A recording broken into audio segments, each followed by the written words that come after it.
support for this podcast is provided by Avalara. Since 2004, Avalara's vision has been to harness the power of cloud technology to help simplify sales tax for businesses of all sizes.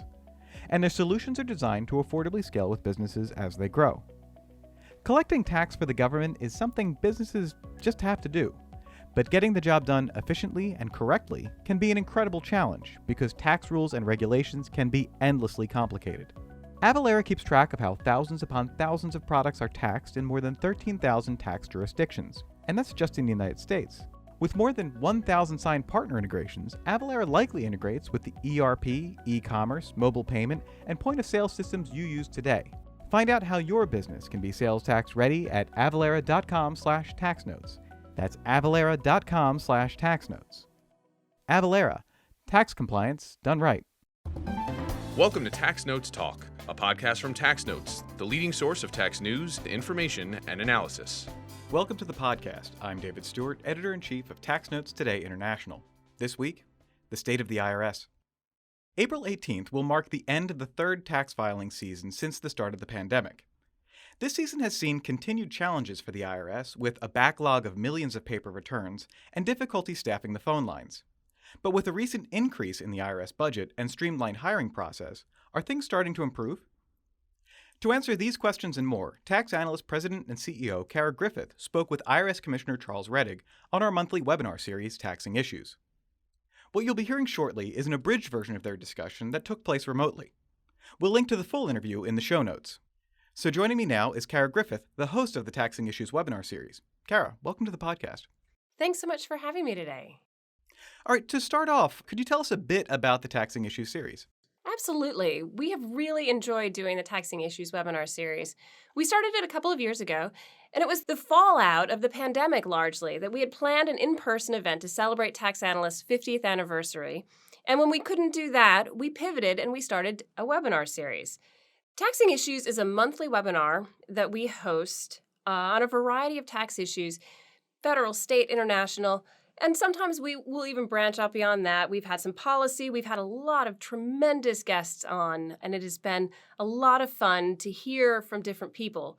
One of the great benefits of having this as a webinar, as opposed to having an in-person event, is that we've had the ability to get guests that we might not have otherwise been able to talk to. And it's really enabled us to broaden our horizons and to bring people to the Tax Analysts and the Taxing Issues fan base now that they would otherwise not have heard. So could you give us a preview of the interview we're about to hear? Absolutely. The interview with Commissioner Rettig was a lot of fun. It was fascinating, and I think that the Commissioner did a tremendous job of showing the human side of the IRS. He definitely acknowledged that there have been a lot of challenges that the IRS has faced in the past couple of years, which has gone right into the tax season this year. The IRS has a huge backlog of unprocessed paper returns, and it is struggling to get through them. The Commissioner was very forthcoming with the struggles that the IRS is facing, but was also very optimistic that that backlog is going to be cleared by the end of the calendar year.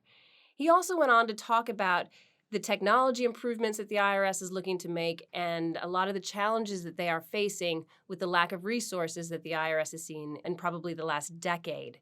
I hope that everyone enjoys it. The Commissioner was personable and he was funny, and he really gave a good inside look at what's going on at the IRS. All right, let's go to that interview. Welcome, everyone. I'm Kara Griffith, the President and CEO of Tax Analyst. Now, our guest today needs no introduction, but it would be very impolite of me if I didn't give him one. As the 49th IRS Commissioner, Mr. Rettig entered the service as a known commodity, with more than 36 years in private practice, representing taxpayers in both civil and criminal matters. Now, of course, during his long tenure in private practice, I would say he reached the height of his career when he wrote pieces of commentary for tax notes back in 2010, 2011. But in his time as commissioner, Mr. Rettig has shown that he believes deeply in the importance of the IRS's work and the strength of its people. So we've got a lot to discuss today, and I want to thank the Commissioner for taking time out of his very busy schedule to be here. So let's get started. Commissioner, it's almost tax day. How is the filing season going so far? And could you give us sort of a general state of affairs at the IRS? Yeah, and it's first, let me say, Kara, it's a pleasure to be here. When I was on the outside, it was a pleasure to be able to write what I thought, at least, and others, timely articles. And frequently, if I was writing something, it was something I picked up, from practice, being out and about, whether it's at conferences or otherwise.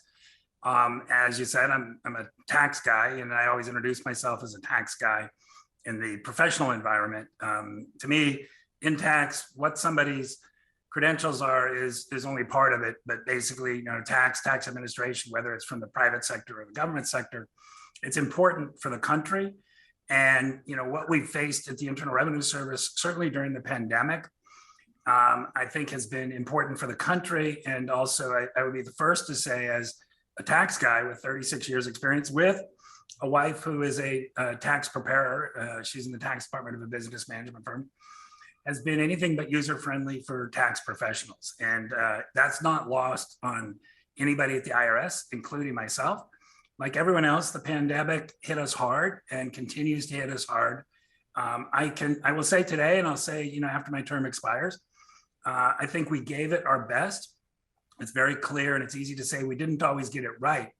But I would tell you that we tried our best, and there's a lot of limitations. I'm not somebody typically who says, well, we didn't have funding, well, we didn't have staffing, well, we didn't have this, or we had the pandemic. And my comments inside the IRS have been from day one, when COVID first started to surface, we have to operate. We don't have a choice to sort of sit back, wait and see what's going to happen and sort of weather the storm, if you will. Everybody in the country is relying on us from one perspective of another. So the pandemic has been difficult for us, but not more difficult than it's been difficult for folks in the private sector. The one issue that we needed to deal with is we were not able to operate in a virtual environment in February and March of 2020. Today, we are able to operate in a virtual environment. Very proud of the government and certainly the people at IRS and a lot of folks who helped us. And, we use a lot of contractors as well, of the pivot that we did in March, April of 2020 into a virtual environment. And again, I'll be the first to say, from the private sector side, it might not be as noticeable. And, a lot of people can say, well, geez, IRS, you're not answering calls, or you're not this, or you had the mail. If you look at it from our side, every effort was made by every person at the IRS to lessen the impact on tax professionals as well as taxpayers. We shut down in March of 2020. And recently I've been getting questions, well, when is IRS going to come back into the office? We've been in the office since March of 2020. We operate in a obviously socially distanced environment. So in March of 2020, our CSRs, who are the folks that answer the phones, only 3% were telework eligible. By the summer of 2020, 100% of them were telework eligible. And those would be the people who answer the phones. And so your next question might be, well, then how come, every time I call, I can't get an answer? And you can't get an answer because during the pandemic, we were receiving at various points in time, we received between 400% and 600% of the highest volume of calls the IRS has ever received in history. And at various points, we were receiving phone calls at the rate of 1,500 per second. We had about 15 or 16,000 people total who could answer those calls. Through COVID funding, we were able to onboard an additional 1,000. And that doesn't sound like a lot in terms of 1,500 calls per second, by the way. I think it's per minute, but it's per second. Or maybe in terms of 200 or 300 million calls. But I will tell you, every one of those folks is critical to us and critical to you. The people in this country deserve to have an IRS that answers the phone when people call, that responds when people reach in, that you can walk in and interact with people. And I hope to give you no excuses, but an understanding of where the IRS was, where it is, and certainly where it's going forward from here.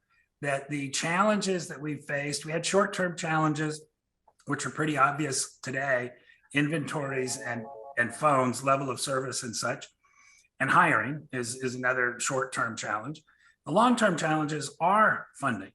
And I, interacted with the IRS from the outside for forever, my entire professional career. This agency should have been modernized 10 years before I came on board. And it's unacceptable for the stage it's in today. And it's unacceptable for the agency to go forward without being a really state-of-the-art modern agency. I mean, it's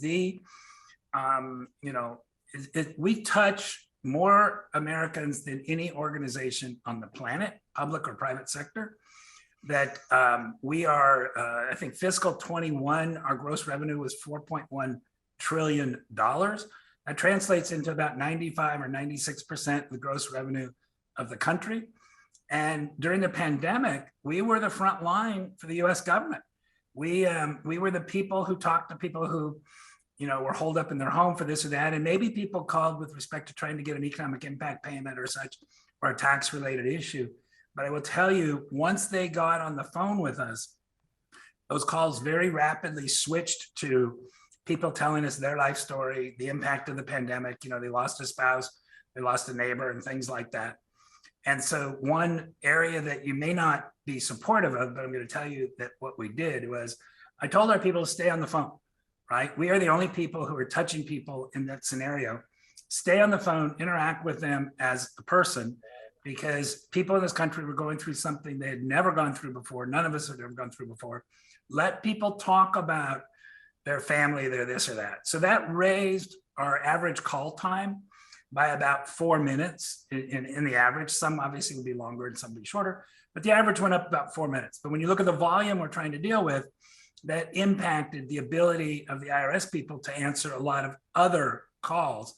But we were trying to take care of the people who we could take care of, who we answered the phones for, and let them know that somebody cares. That's a terrific setup for the rest of the discussion. And that was a very human approach for the IRS to take. I did not realize that, but the IRS is often put in the position where it is asked to do additional tasks above and beyond what would be its normal return processing tasks, and does somehow muddle through.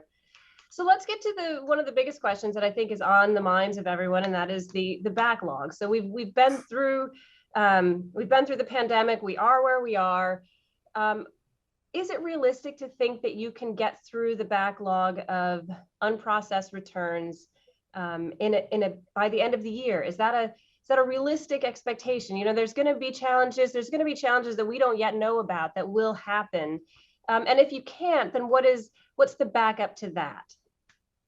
So let me tell you that Chuck Rettig and Commissioner Chuck Rettig both are committed that we are going to be healthy by the end of calendar year 22.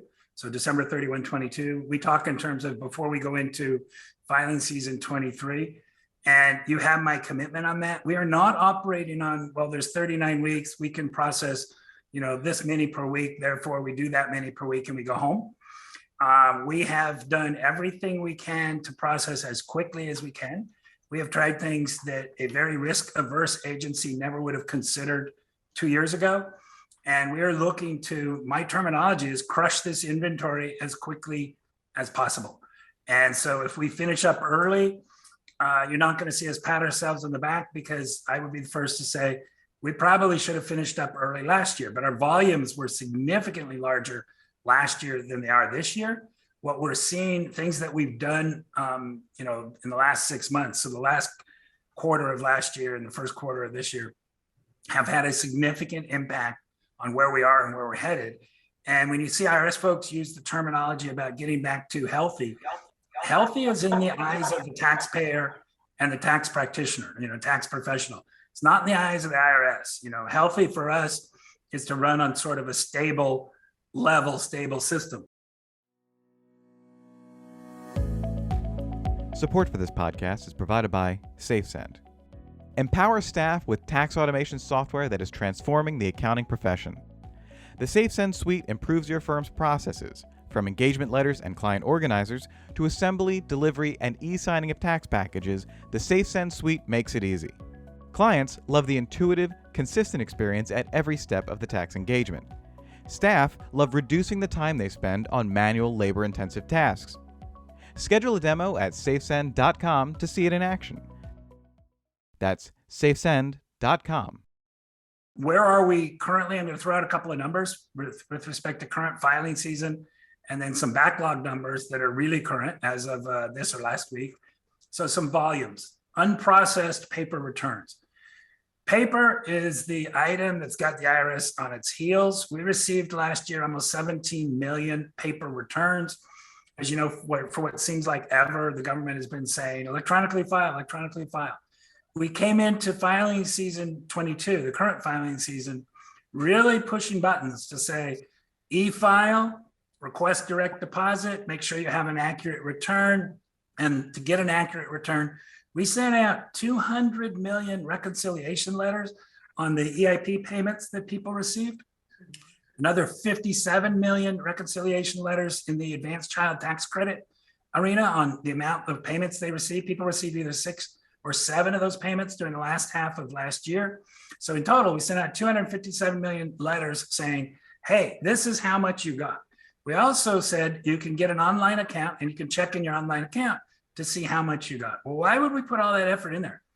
Well, last year we had more than 10 million returns where people were unable to reconcile 2 economic impact payments. And we knew this year we're coming into an economic impact payment and advanced child tax credit payment.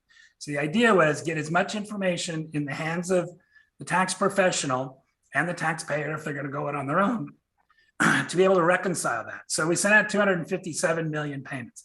I interacted with one large transmitter very early in this year when I heard that they were basically advising their franchisees to start collecting and sending returns in on January 4. We opened on January 24, and basically I touched base and said, you know, we need your people who are preparing the returns to reconcile these numbers. We cannot get tens of millions of returns again where those numbers aren't right, because even an e-file return, if those figures don't match what we have, the filters kick them out and they go into a manual processing environment. A manual processing environment, we had almost 30 million returns that had to be manually processed with respect to reconciliation of economic impact payments, with respect to the unemployment compensation, you know, the 10,200 being an exclusion, and with respect to the look back, people who for earned income tax credits and certain other things could use their 2019 income instead of their 2020 income as a basis. And basically, in theory, their 19 income was higher, so they would get a higher EIP. The 10,200 and the look back happened while we were already in filing season. And once we program our systems, we cannot go back in and during filing season and reprogram without seriously jeopardizing filing season, which means we don't go back in. And so all of that had to happen manually. Where we are now, unprocessed paper returns is a current figure for individuals. Returns that we received during calendar year 21, we have 2.4 million left. Not that long ago, I was giving out numbers of 8 to 10 million. So 2.4 million sounds like a lot. Those are paper returns received in calendar year 21, 2.4 million. Paper returns received in calendar year 22 is another 2.5 million. Those are not necessarily out of date. We are in filing season 22, but the paper returns that we have to process, the total there for 1040s right now is 4.9 million returns. A big issue for a lot in the tax community, 1040X during filing season 22, we have 2.6 million amended returns in process. 1.6 million of those are over in what we call the submission processing side of the house, which generally speaking will be the less complex 1040Xs, and 917,000 are in our accounts management side of the house, which will be the more complex ones. So why am I telling you that? Because you're about to hear that we're doing a huge shift of 1040Xs from submission processing side over to accounts management, because the accounts management folks are well ahead of the curve in processing 1040Xs. That's a good sign. So, you know, everything I'm trying to identify here for you is we're trending in a really positive direction. People concerned about retention credit, we have 317,000 941Xs and 1.8 million 941s. Those are being handled on an expedited basis to allow people to file the current return. But the last statistic I'll give you is unopened mail, because I get a lot of inbounds, whether it's from the Hill or from others, of IRS has this mail backlog. We have been current on our mail for many months. We had 23 million pieces of unopened mail in July of 2020. This week, we have 381,000 pieces of mail unopened, but that's current. Every week we receive between 1 and 1.5 million pieces of mail, and we process 1 to 1.5 million pieces of mail. So mail, unopened mail in the 300,000 to 400,000 range is typical. It's not unusual. Like in private practice, I never finished my last case. I always had an inventory of other cases. This is the same thing here in mail. So opening and sorting, by the way, the mail, getting it into the right channel, getting it out to the right folks. We are current. So mail is something that we have, if you will, overcome. Well, why can't we just go out and hire 10,000 more people and put them on the phones tomorrow? The IRS has a unique accounting system, which I refer to as buckets, and we get appropriated funds. And in significant, what we got hit with here, we get X amount of dollars to put Y number of people on the telephones. And that figure is determined 2 years before the year. For example, we're right now, our budget work is being done with respect to the 23 year. And we're actually programming filing season 23 now while we're in 22. So we always have that going on. So when your base year was a non-pandemic year, and then you have 2 years of pandemic, the math doesn't work. What we were able to get in COVID was specific funding for another 1,000 employees.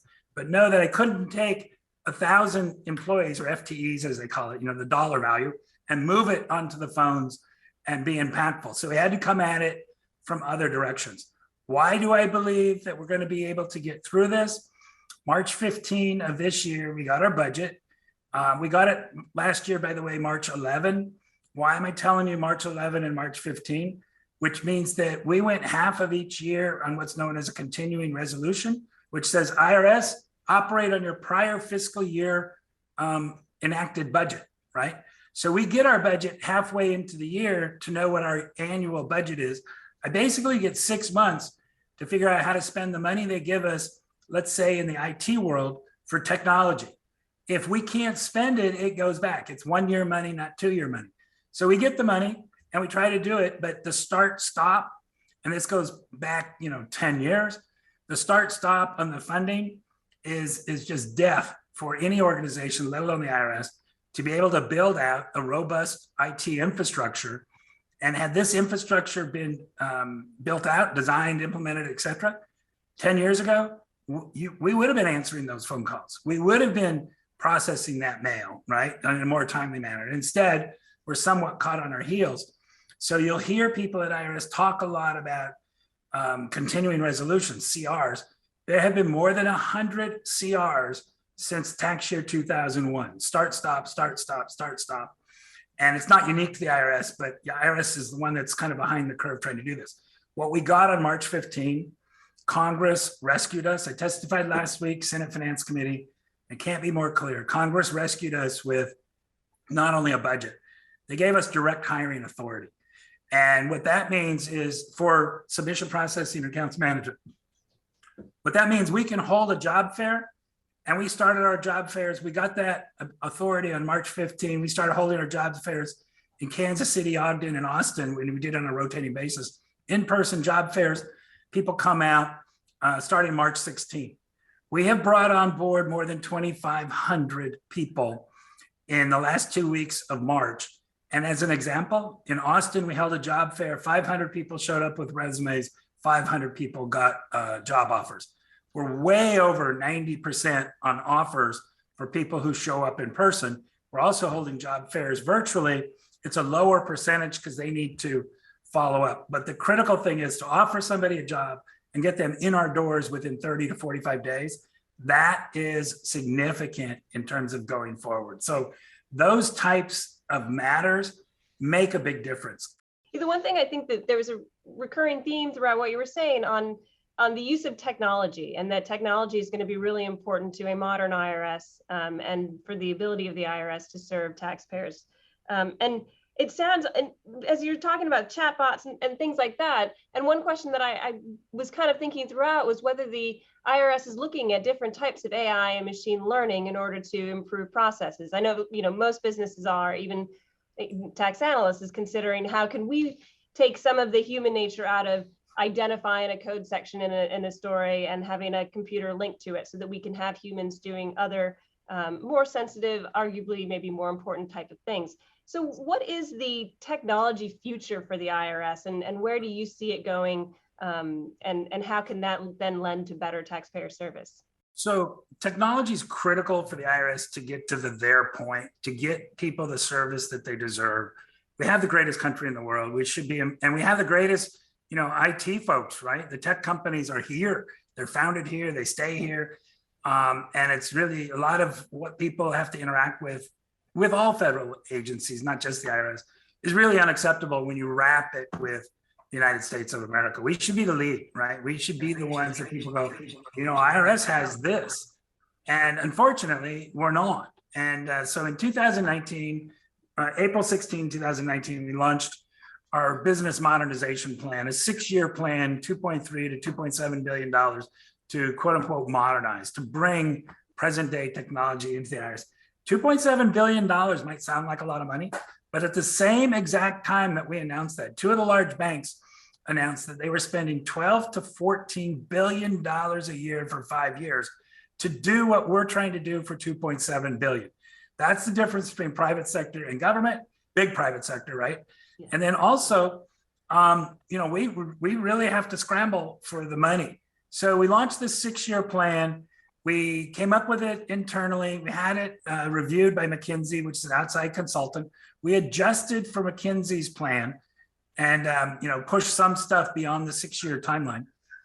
As of today, we launched in 2019. As of today, we've received 57% of the funding we should have received since 2019.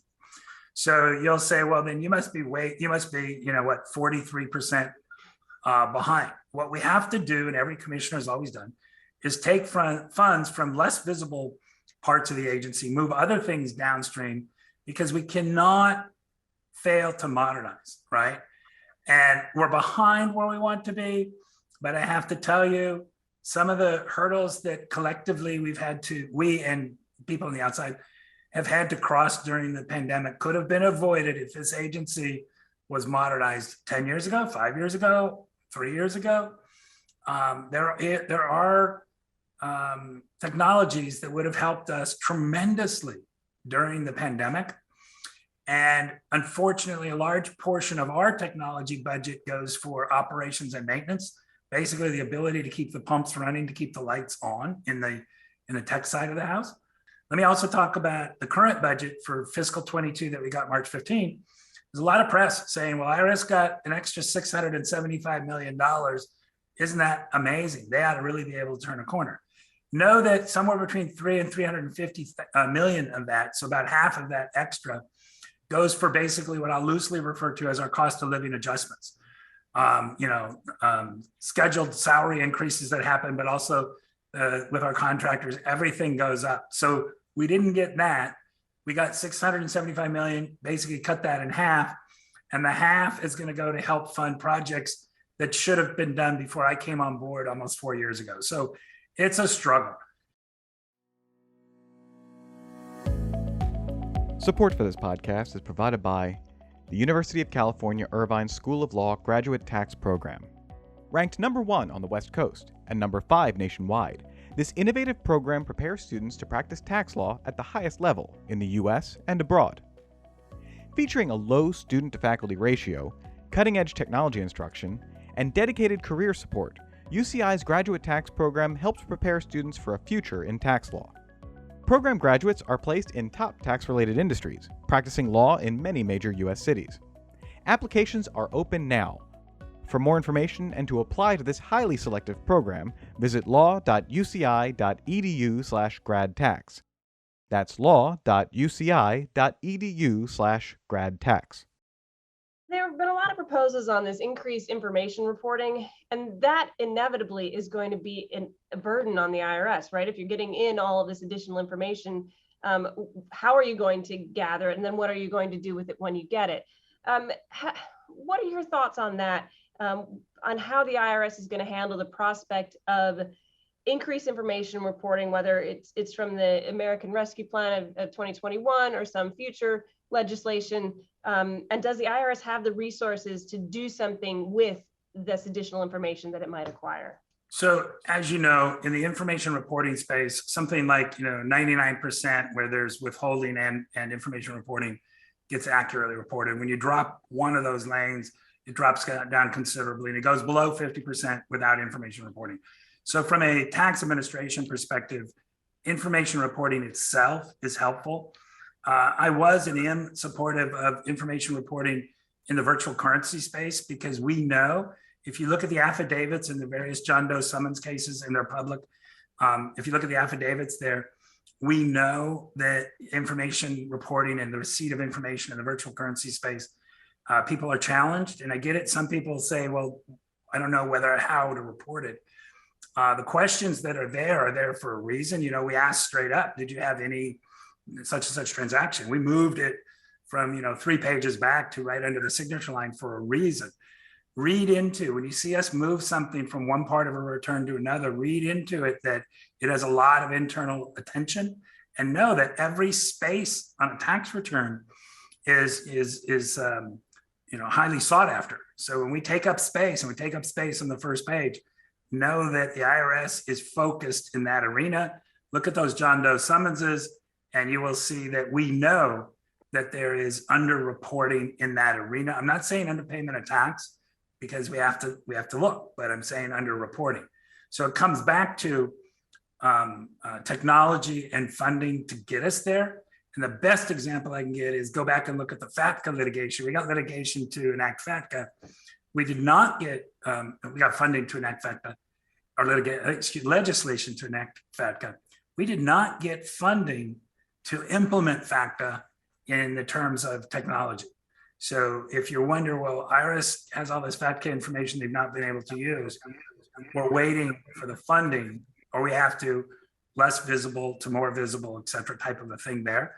So information reporting, in my mind, in the virtual currency space would be very well received.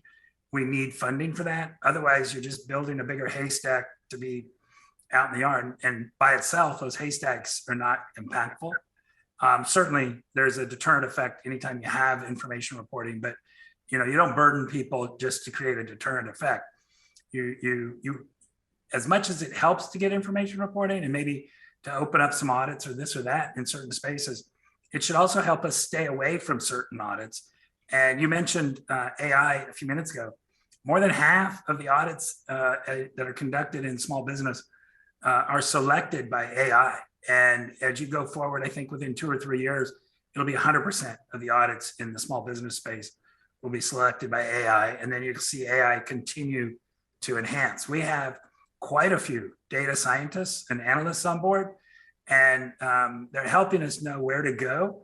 But I like to say, as importantly, they're helping us know not where to go, right? You can't fault us for opening some examinations. You can fault us for staying in that exam too long, or ignoring the obvious, if you will. And I used to maybe make comments like that when I was representing taxpayers. But that was my job, sort of to help the IRS understand what they're looking at if they don't. In that space, we need funding because we need to train our people. It's unfair for us to train our people, if you will, at a taxpayer expense. We need to go to the right place with the right people who are trained, who ask the right questions, who understand the answers. And if the right move is to get out of that audit, we need to get out early, not just stay in it just because we happen to open that audit. So information reporting overall is a big help for tax administration, but it needs to be channeled, it needs to be appropriate, and it's unfair to burden taxpayers in that space, particularly if it's space that the IRS can't use. So we need to get both pieces of that. We need to get legislation for information reporting. We need to get funding for the appropriate technology to be able to process that, to tell us where to be and as importantly, where not to be. Well, I want to give you a few minutes because I am actually very interested in what are you most proud of in your time that you've been at the IRS? So, this is a unique agency. When I got on board, some people said it's, tax collection, tax examination, tax administration. It's, at various points in time, data processing, data collection and all that. And I get it, that people say that. And I was pretty familiar with the agency, probably knew 5,000 IRS employees first name basis when I came on. All of whom, by the way, were frontline employees. I'm not sure I knew too many executives, as they use the word around here. But I got it on the outside what's there. I'm proud to say that this is no longer a brick and mortar agency. This is a group of people who care about people. I'm hugely proud to be able to tell you that within a year or so, and hopefully less, the largest call center of any government agency will be located in Puerto Rico. Why did we get to Puerto Rico? Because they had 2 hurricanes, and this builds into the second part of this, 2 hurricanes and an earthquake. And I like to say the 20-somethings left Puerto Rico, and they'll come back in 10 years when their parents' generations rebuild the island. We went in there with federal jobs, which are very highly sought after and praised. And the first round, we looked for 500 people. We got 600 qualified applicants. A benefit, but not the sole reason that we went there, is they tend to be bilingual, which in Spanish, which obviously helps if you have people on the phone that can they themselves handle something without going to the interpreter. And I will give you an example that the first group of IRS folks from here who went down there came back to me. And the person who came back to me is a pretty much a tough guy, a former Navy SEAL. And he comes in, he goes, "Sir, you're not going to believe what you did down there." And I said, "Well, what did we do?" Chuck doesn't do anything. This is a team effort. What did we do? And he says, "Well, a lady got a job. The average compensation there is $21,000 a year. She signed on with us. She got $31,000 position with us. And she was crying and crying. And she asked if she could give me a hug. And I said, of course. And she said, "You have changed my life. You have changed my children's lives. And you have changed my parents' lives." And, culturally, I hope my children understand that comment, but culturally, my wife's one of 7 children, and those 7 children in Vietnam were the Social Security package for her parents. Number 2, and this is all part of what we call our Lifting Communities Up initiative. And I would hope to, at some point, see more written about this, if you will. Number 2, Mississippi Delta. We are wholesale going into the Mississippi Delta, Clarksdale and Greenville, Mississippi. Why are we going into the Mississippi Delta? Because when I looked for positions, 2,000 positions in Austin, Texas, 600 applicants, 100 qualified, and we're up against Amazon, we're up against Target paying $20 an hour, we're up against Amazon paying truck drivers $110,000 a year, and I need to bring people in at $15 an hour. It's not going to be a successful venture. Mississippi Delta, how did we get there? We got there from the EITC heat map. There are more claims that we disallow in the Delta region than anywhere else in the country. So obviously that is, the EITC is to help people into poverty and below levels and above, but people who qualify, who are eligible. So we're going into the Delta with federal jobs. And how are you going to do this? Lifting communities up. We've paired up with 2-year and 4-year institutions down there.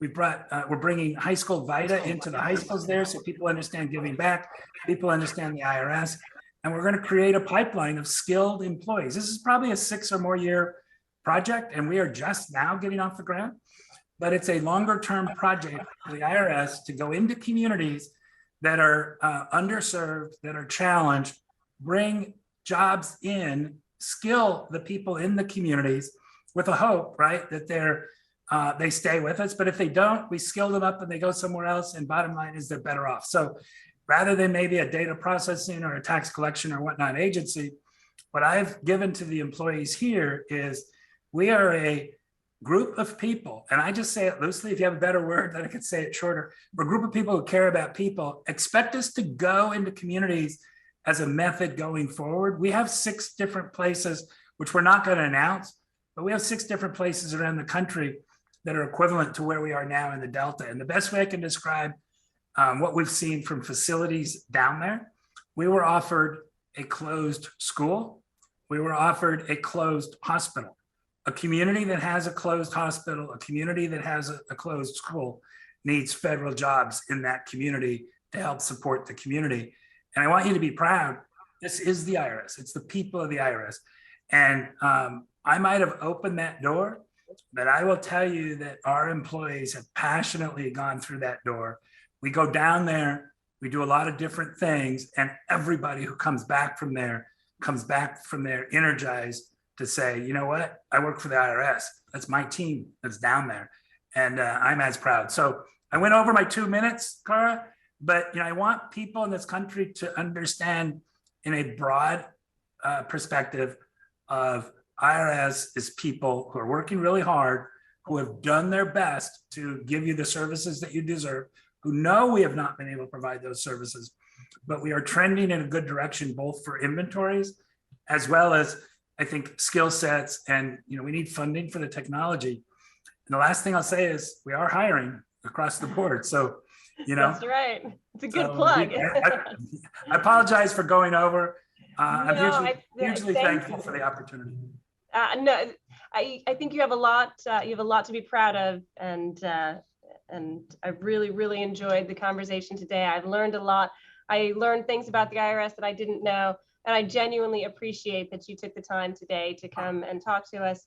It was an absolute pleasure, and I look forward to the next time that we get to talk. Thank you. Thank you. Be well.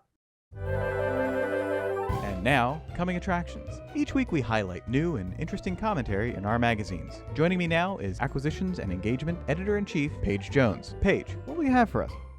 Thanks, Dave. In Tax Notes Federal, Eugene Seago and Edward Schnee examine the time and control tests for corporate division. Lee Shepard looks at the OECD's Pillar 2 proposal, commenting on the dubious potential for it to be administered. In TaxNet State, Martin Eisenstein and Jamie Zoll explain blockchain technologies and what makes state tax implications of them so novel yet so familiar.